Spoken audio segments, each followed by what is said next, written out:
Halo guys, perkenalkan nama saya Trisno. Di sini saya bukan cuma mau kasih angka-angka ekonomi, tapi mau mengajak kamu melihat lebih dalam apa yang sebenarnya sedang terjadi dengan perekonomian Indonesia. Kondisi ekonomi masyarakat tidak sedang baik-baik saja. Tarif PPN naik dari 11% menjadi 12% mulai 1 Januari 2025. GPR menjadi sorotan dalam negosiasi dagang terbaru antara Indonesia dengan Amerika Serikat. Gelombang PHK karyawan menghantui sejumlah industri di tanah air. PPN bakal naik menjadi 12% di tahun 2025. 7 April, rupiah dibuka melemah sebesar 251 poin atau 1,51% ke level 16.904 per dolar Amerika. Ekonomi bahkan kembali ke level pandemi COVID-19, tepatnya terendah sejak kuartal 3 2021. 285,1 juta orang hidup di bawah garis kemiskinan. Berdasarkan data terbaru, pada kuartal pertama tahun 2025, ekonomi Indonesia tercatat tumbuh sebesar 4,87%. Meski masih positif, angka ini sedikit lebih rendah dibandingkan target pemerintah yang sebesar 5,1%.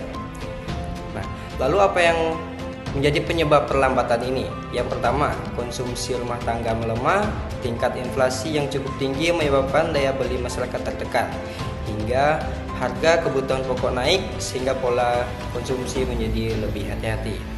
Yang kedua, belanja pemerintah belum optimal. Di awal tahun, terjadi transaksi kabinet yang membuat sejumlah proyek infrastruktur strategis tertunda pelaksanaannya. Yang ketiga, sektor tambang dan konstruksi ikut mengalami tekanan. Kebijakan pengetatan rencana kerja dan anggaran biaya atau RKAB membuat investor mengambil sikap menunggu. Dan yang terakhir, sektor ekspor terkena imbas dari melemahnya permintaan global, khususnya dari Tiongkok, serta hambatan tarif pada produk kelapa sawit di Amerika Serikat. Namun, tidak semua sektor mengalami perlambatan. Ada beberapa sektor yang justru menjadi penopang pertumbuhan ekonomi pada periode ini. Yang pertama, pertanian dan perikanan tumbuh sebesar 2,4%, didorong oleh permintaan ekspor ke Timur Tengah yang relatif stabil. Yang kedua, sektor digital dan jasa keuangan mencatat pertumbuhan signifikan mencapai 7,2%.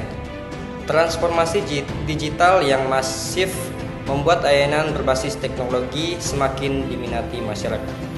Dan yang ketiga, pariwisata juga mulai pulih.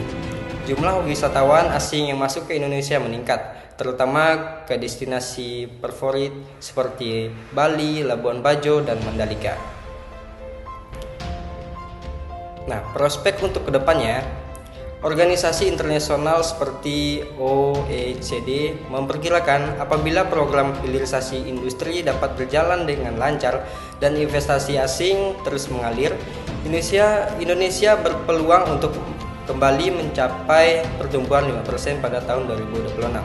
Kuncinya pada stabilitas kebijakan, percepatan proyek strategis nasional, dan dukungan terhadap sektor-sektor yang memiliki potensi pertumbuhan tinggi. Gimana menurut kamu? Optimis nggak kalau masa depan Indonesia? Tulis pendapatmu di kolom komentar dan share biar makin banyak yang paham.